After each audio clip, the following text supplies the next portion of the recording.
court there. Are you good to go? There's some music. Could you close the door behind me, is that okay? Perfect. Love everything I have prepared. All right. We're good? I don't hear. You don't hear her? I don't hear you. You don't hear me at all. You sure you don't hear me? All right.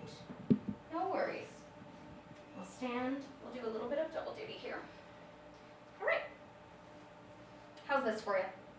Can you hear me now? Talking now? Can you hear me now? Hold on, it might be a mute thing.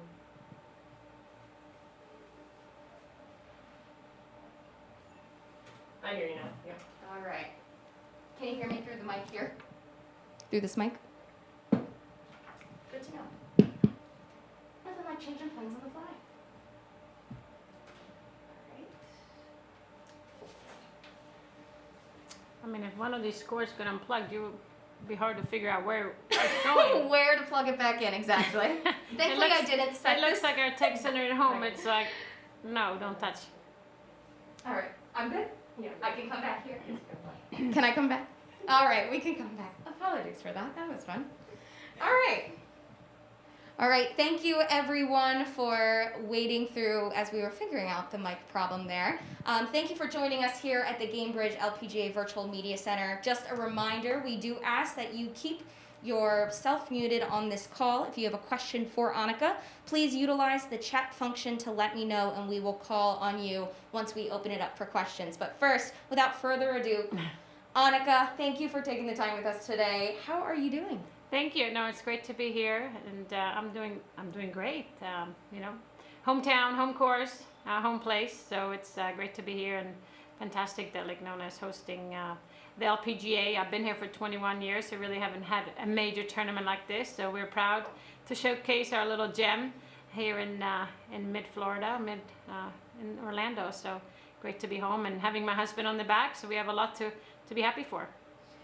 Let's go back to the decision to play this week. We did see you at the PNC Championship in the celebrity division of the Diamond Resorts Tournament of Champions. Mm-hmm. When did the opportunity to play officially on tour again cross your mind? Well, this was a very late addition, I must say. I was planning to play with my dad at the PNC Championship, as you mentioned, in December. We have done that 2 years in a row. It's been really a lot of fun. And then, we partnered up with Diamond Resorts, and the idea was to play in that event as much as, them helping out the Annika Foundation moving forward. I have it on the side of my hat here, I should say, Diamond Resorts, but they've been great. And then literally in the middle of January, there were rumors that the LPGA will come to Orlando and will come to Lake Nona, and it wasn't really after the Diamond Resorts that I heard it was true. And the first initial was, no, I'm done with LPGA, I'm not going to play.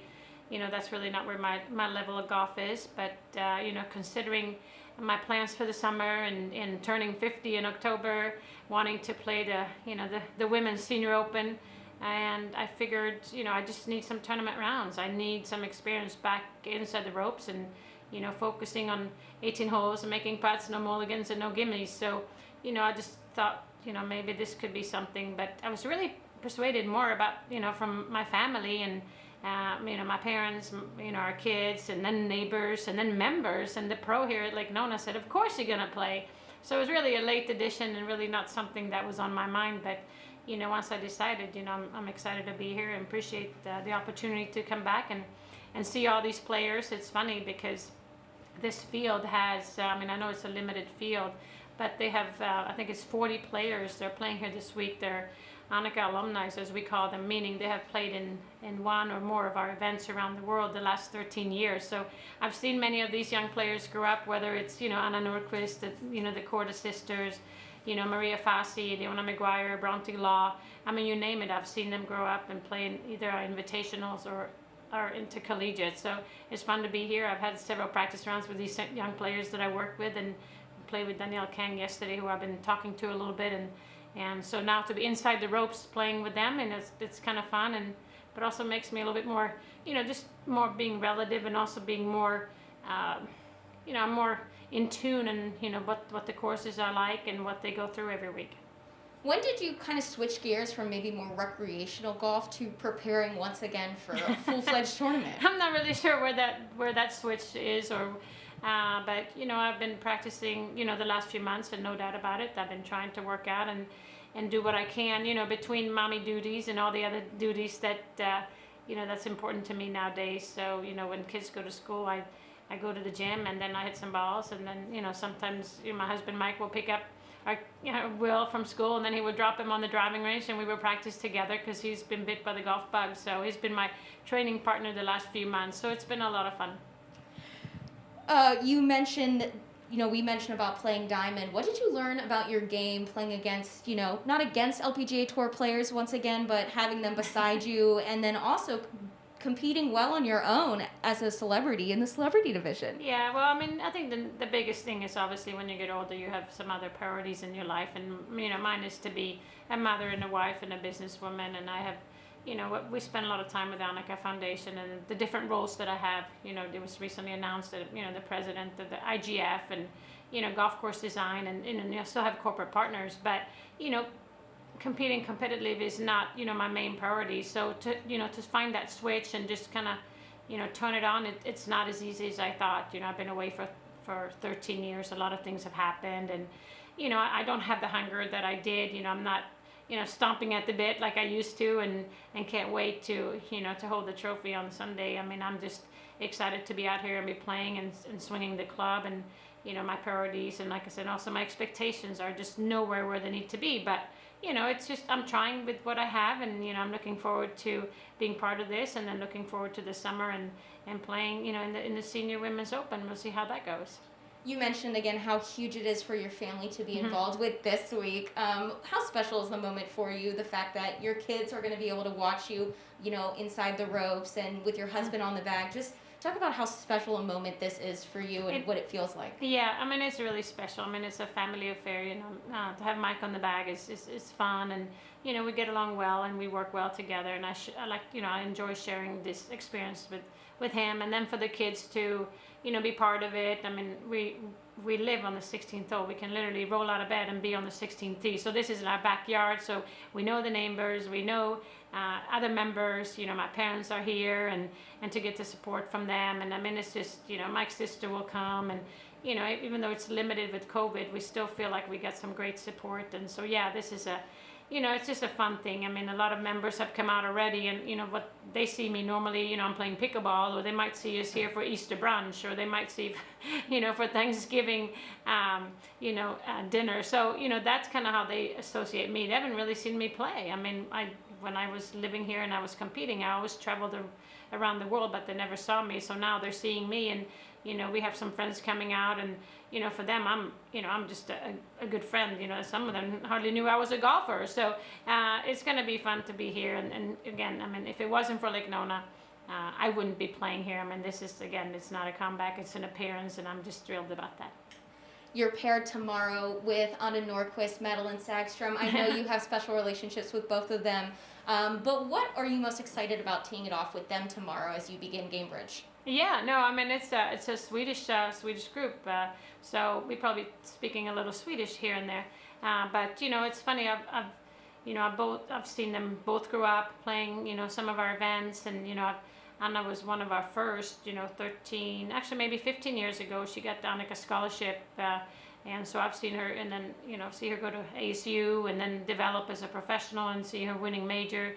So I think that's really special. And with Madeline, I think I never got a chance to play with her, but I saw her success on the Symetra Tour, and we've spoken a few times. Her and her mom came, we sat down in Starbucks, and she was firing away with questions about caddy, sponsors, agents, you name it. So been there to kind of be a little support group to her, and it's been nice to see them both do so well, and for Madeline to be the defending champion is very cool. So yeah, I'm excited about the pairing and look forward to it. And you talked about playing with Danielle yesterday. I know that she looks at you as a mentor as well. Mm-hmm. What was that like last night? Yeah, it was really cool. She, I got to the tee. She already stood there, and I said, "Do you want me to hit?" She goes, "Sure." And I thought she already hit the shot, and then I hit it, and then she was, "My turn." She was, "I'm super nervous." So, but of course, she striped it down the middle, and we had a good little chat. We shared some stories, and she was bringing up some old experiences when she played in Annika Invitational, and she was telling me, "Do you remember when you had the media training and you asked me to, to share some, some of the things I would do if I interview?" And it was just really fun, and she's had a super last few months, and nice to see her really take her game to a different level. So we just kind of talked that, and she works with a great instructor, so it's more just kind of being there as a support and be able to answer some questions. All I do is just really share my experiences and my knowledge, and I said you're on your own after that, but it's fun. I know a lot of people are in the chat hoping to ask questions. Before we open it up, I just want to take a second to talk about the Aon Risk Reward Challenge. This week it is number 15. The elements of this hole, what do you think makes it particularly challenging, and what decision factors go into your approach in this hole as someone that has played it multiple times? Yeah, I have played it multiple times, and for somebody who hadn't really seen or don't really know what 15 is about, it's a par 5, and it's a dog leg, and it's just literally, you got Buck Lake on the whole side of the fairway, so you kind of play straight with a nice little drive. And undulation, there's a lot of undulation in the fairway, so you can get some interesting kicks. If it's downwind, it's really a par 5 you can reach into, but you have a bunker also along the left side, so it's really a good risk-reward type of hole, because if you hit some good shots, you're going to have a great chance at eagle and certainly birdie. But if you're more of a conservative player, you might play a little bit more to the right of the tee, and then lay up to maybe a favorite distance. But then you have a green that's the shape of the green is so interesting. The front left is low, and then the right side is up, so it's a big slope in the middle, and you really need to know your distances. And what I like about the 15th green is our house is just behind the 15th green, so I'm very familiar with this green. We see it every morning through the kitchen when I have my cup of tea. So, but it's beautiful. It's it's surrounded by water, but the green is where I really think things can happen there. You got to be very careful with some of the undulations, because it's not a big green. It's very narrow. And today when we played, it's starting to dry out a little bit, but you put some spin on it and it can go either direction, which is what we noticed today.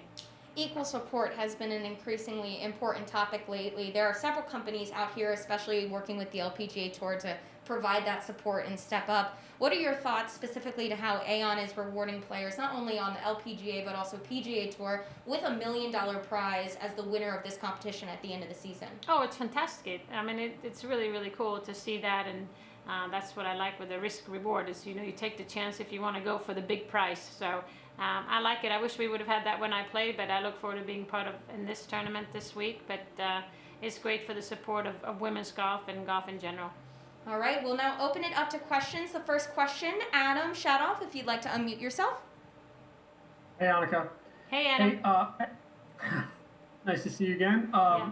I know that you have a relationship, at least a little bit of a relationship with Tiger, and I wondered what your thoughts on the news yesterday and this morning were, and your feelings towards all that. Yeah, I think I saw you yesterday. We were talking, and then I went to hit some balls. I really didn't look at my phone, and then I was on my way to the tee and just picked up my phone just to quickly, see what's going on with the kids, and the news popped up, and it really just, I got sick to my stomach. I felt this kind of sting in my heart, like what's happening, because really at that time, it was probably 3 o'clock or so.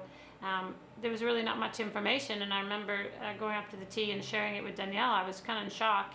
It was awful. It was terrifying, because just the storyline at that time was just very, very scary. And it turned out to be an awful accident as far as what I've seen and read a little bit. And I'm just glad that he's alive. I'm just glad that he seems to gonna be okay. I'm not really familiar with the injuries, but heard he was in surgery. So I'm wishing him and his family the very best. Our thoughts are with him, and hopefully he will have a safe and a full recovery. And the guy's tough, but it's been some bad breaks.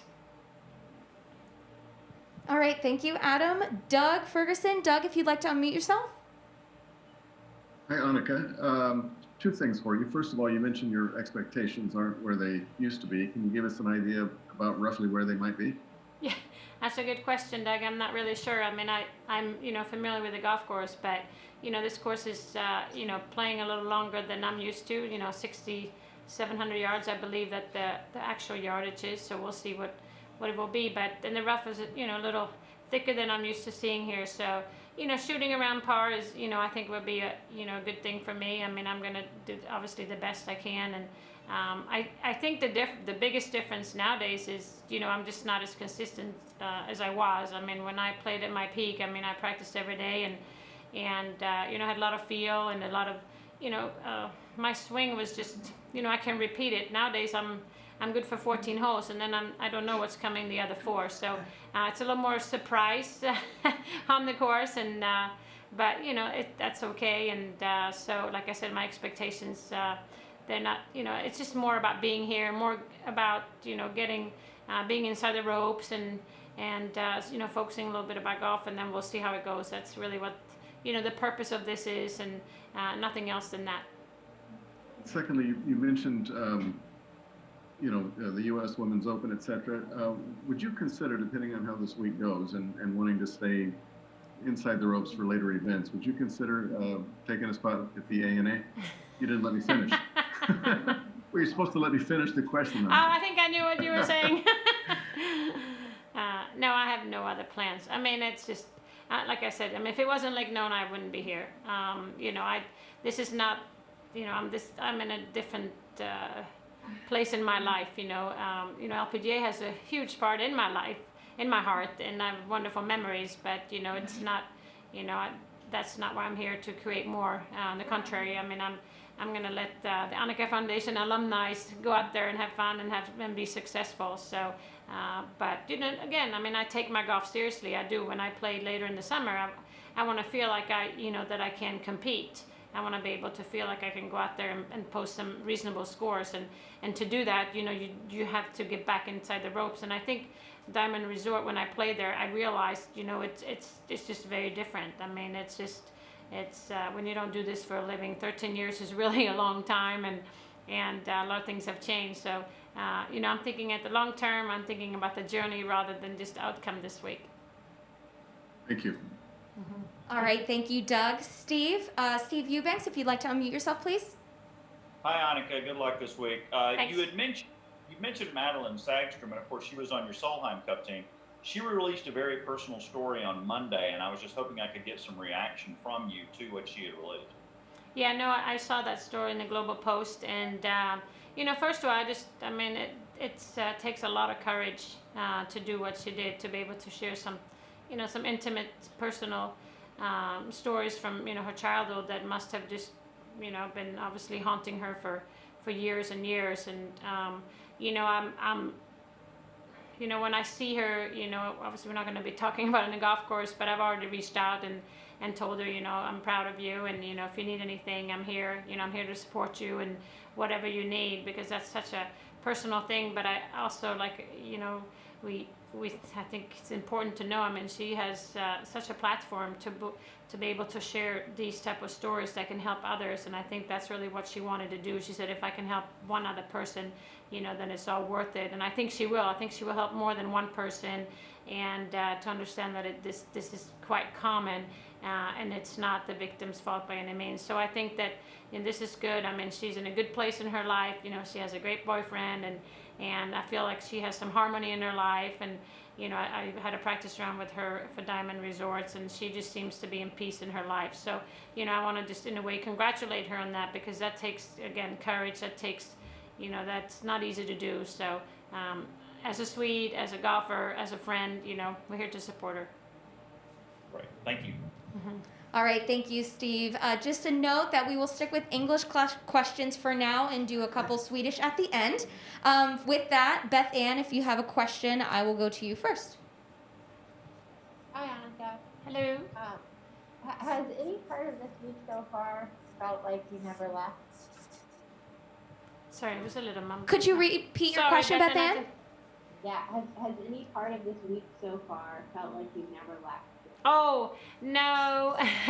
I mean, it's a lot of new things, certainly a lot of new protocols with COVID, and just, regulations, and just, I think the tour has just improved in a lot of ways, making it more efficient in certain ways. And I think there's some players out there and some caddies that I recognize, but there's a lot of new faces. So I guess the routine of just practice round and pro-am is a little bit about the same, but it was just 9 holes. It was different. We used to play 18 holes in the pro-am.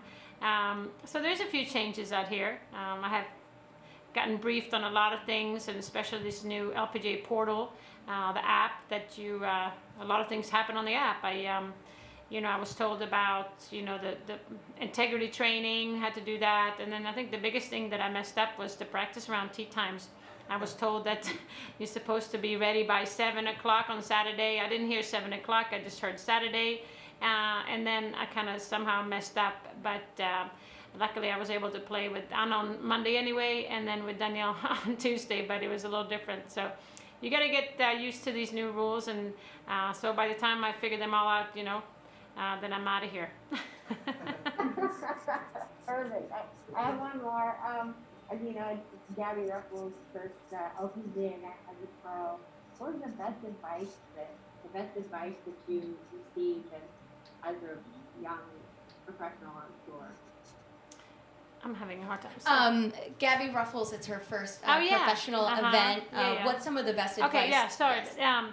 No, I mean, I just saw her, I've seen her twice now, and she seems super excited to be here. I mean, she's coming in with a great resume, so I'm sure she has a lot of confidence with that. So I think, just come out here and enjoy yourself, look and learn. That's what I did the first year, and kind of figure out your routines and what works for you. And I think that's probably the most thing. And I mean, I know she's confident in her own game, but it's when you come out as a professional, it's very different. I mean, it's just, you don't have a coach or anybody planning your trips, and now you got a caddy. I mean, you're kind of you're your boss, and now you have an employee. It's a lot of responsibility, and it's week after week. So you got to learn how to pace yourself, and I think early on it's so easy to want to be part of everything, that you're out there Monday through Sunday, and then you're just exhausted. You really have to be out there and make sure it's quality over quantity. So I'm sure she's going to be very successful. I mean, I like the way she plays, and I like the way she approached the game. She has a very strong mind, and that's something you're going to need out here. Thank you. Thanks, Beth Ann. Amy, we'll go to you. Hi, Annika. Hi. You had mentioned this being a tune-up for the U.S. Senior Women's Open, schedule permitting. Obviously, with the Olympics also being held during that same time, were you able to work out a way to juggle your responsibilities with the IGF and be at this championship, or how are you going to work that out? Yeah, we're talking to them, but they've been very positive. I mean, I was one of the first thing I brought up is there might be some conflict in the summer. How do you feel? And Anthony Scanlon, who is kind of the executive director, he said, of course you're playing. We love having an active president. So I said, thank you very much. So we're still working out the details. I mean, it's a few months until then. And but I will be in Tokyo at some time and support golf and do my duties. I mean, they know that I take my role very seriously, and I'm going to do the very best I can. So, but it's also been very helpful to be around players, to be amongst the potential candidates for, whether it's the U.S. or Mexico or Sweden. They have questions, they have concerns, and I've been able to talk to them about the things that I know and what they have to look forward to, or just some of the things that kind of on their mind or concerns. So it's been good to be active, before the games, and obviously during the games as well. Just a quick follow-up to that. You mentioned you will be in Japan. Will that be sometime during the Olympics, or will you be able to go in advance with some of your responsibilities? Well, as of now, they're not letting anybody in. The country is on a lockdown, so not even some of the heads at IOC have been able to go. So we'll see what time will bring, and then also what the necessary steps are. But I know they have a great team, and I'm not necessarily involved in the course setup or anything like that. It's more representing the game and being part of, when the games are being played, but also, future events that we hold that I'm involved with. Thank you. Yeah. Thank you, Amy. Jamie, I believe you also have a question, and then we'll go to Doug for his follow-up. I do. Hi, Annika. Hi. I actually have I have two questions. One's quick. I'm just wondering, how often do you play your home course, and did that ramp up as you get ready for this tournament? Well, we moved here in 2000, so I've been here for 21 years, and I can tell you that the first, I mean, obviously I was competing in the beginning, but I stepped away in 2008, and since 2008 I really haven't played much. I think the first 10 years I really didn't step on the course maybe more than 2 or 3 times a year.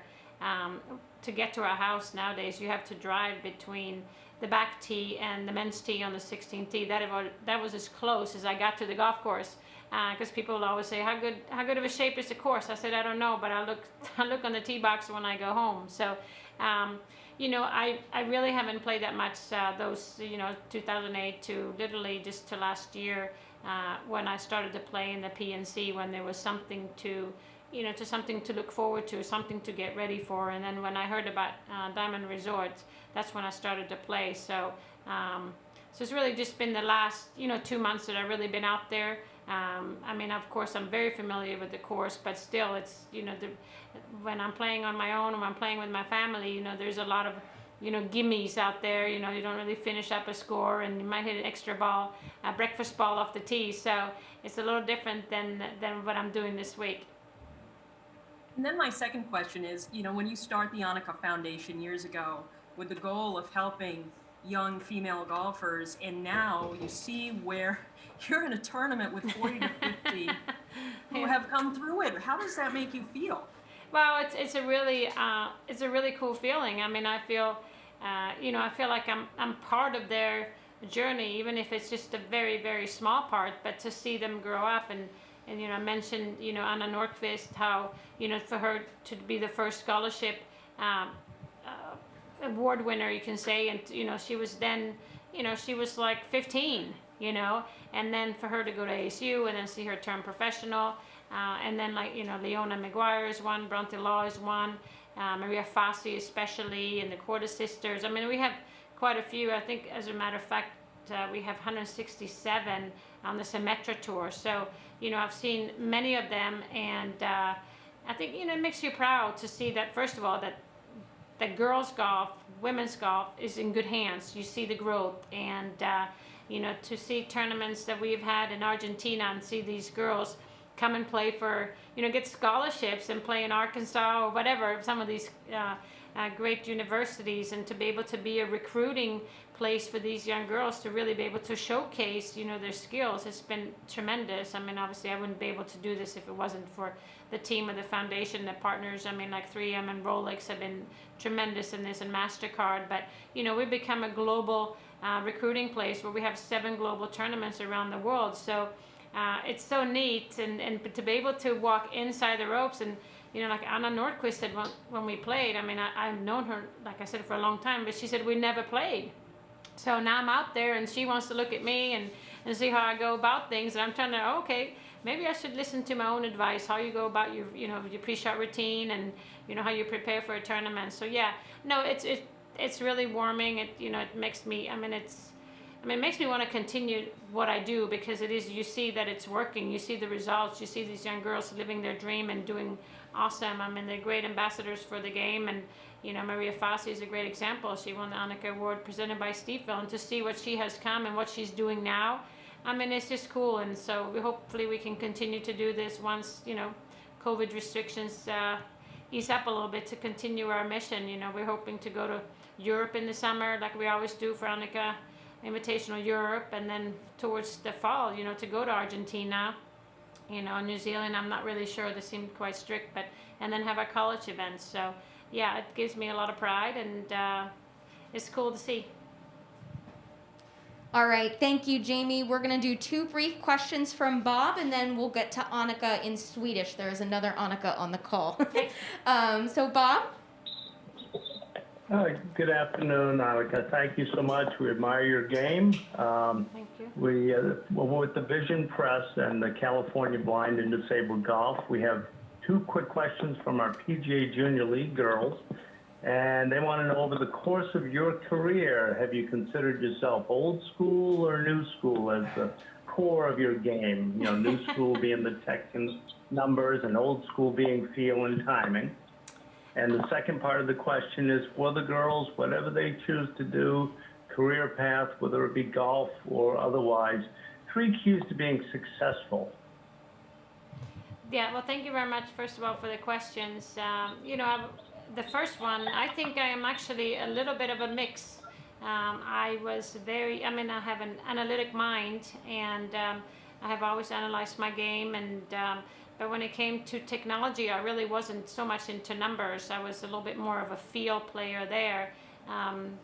So I would say it's the combination. I think it's good to have a little bit of both, especially around the greens. I think it takes a lot of feel and be able to read putts and be able to understand the undulations and so forth. So I think that the biggest thing I think now, and if somebody were asked me, 13 years ago, what do you see? And one of the things I see here is these players on the driving range, especially.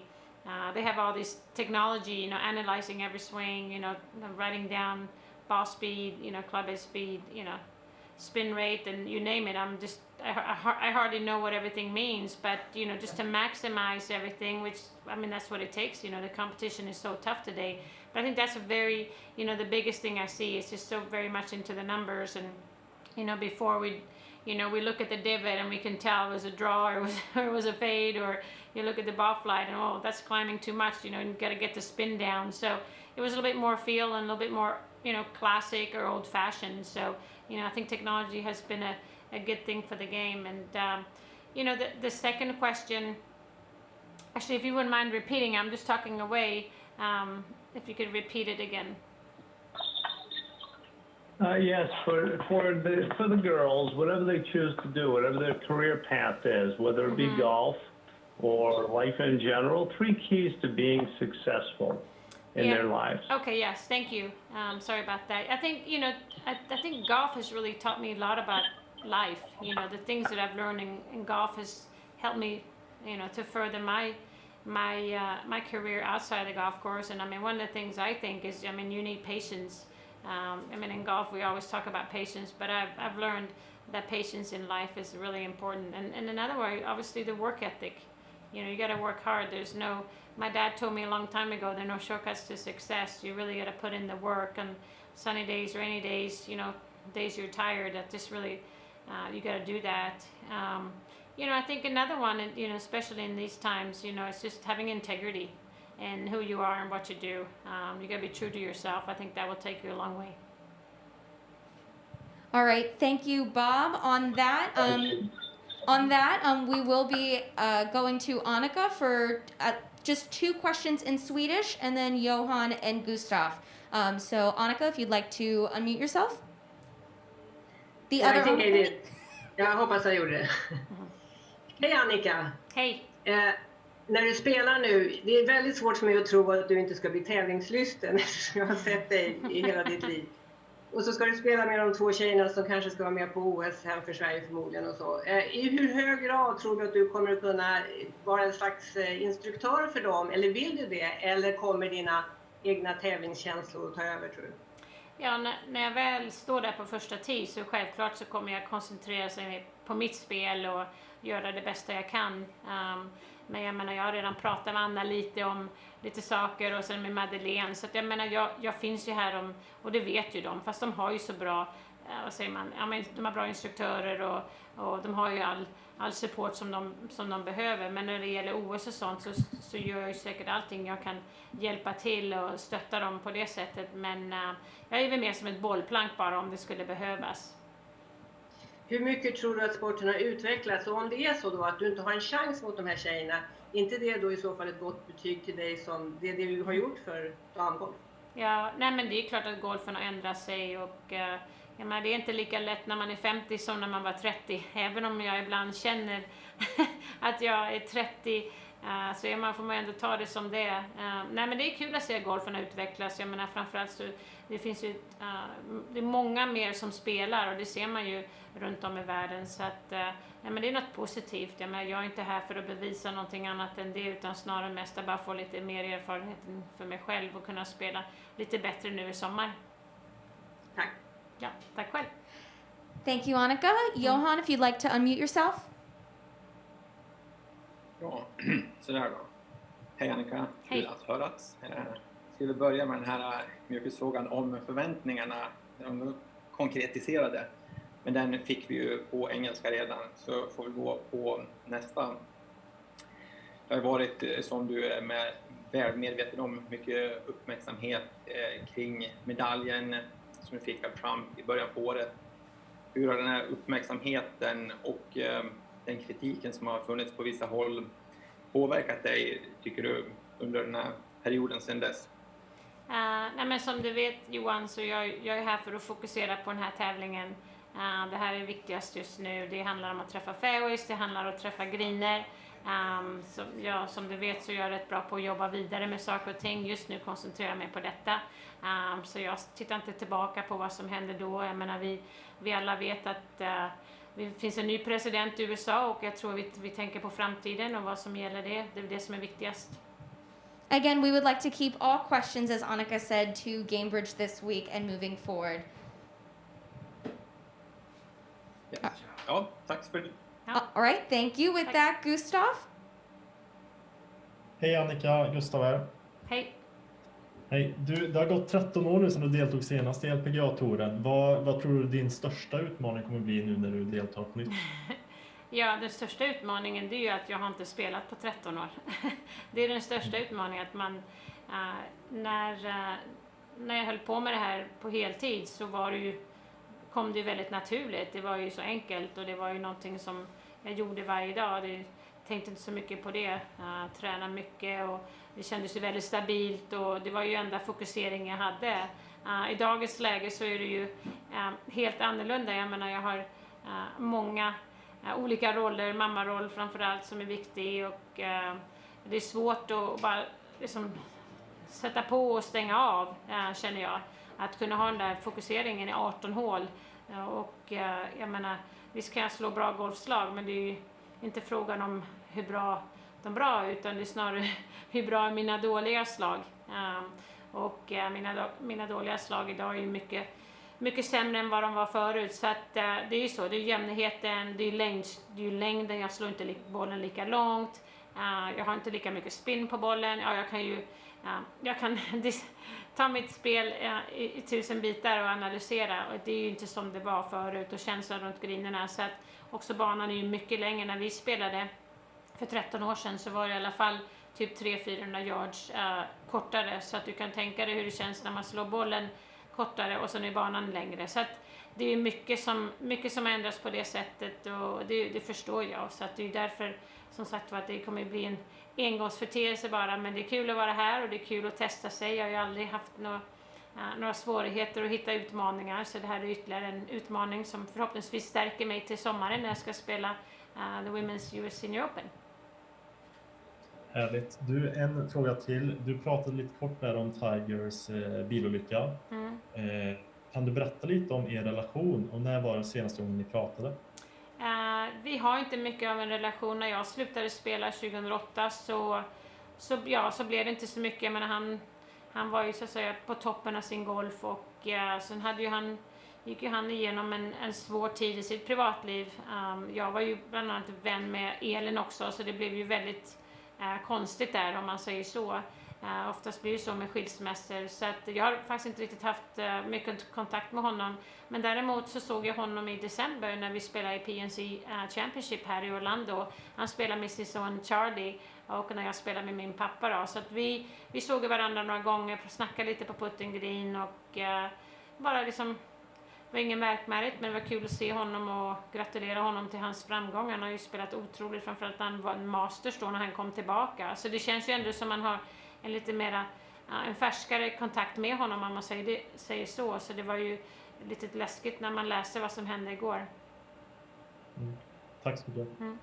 All right, with that, we'll wrap it up. Thank you, Annika, for your time today. And thank you, everyone, for joining us. Thank you. Thank you. Wonderful. Thank you again for your time here. I know that is very much appreciated with everyone on the call. No, thank you for calling.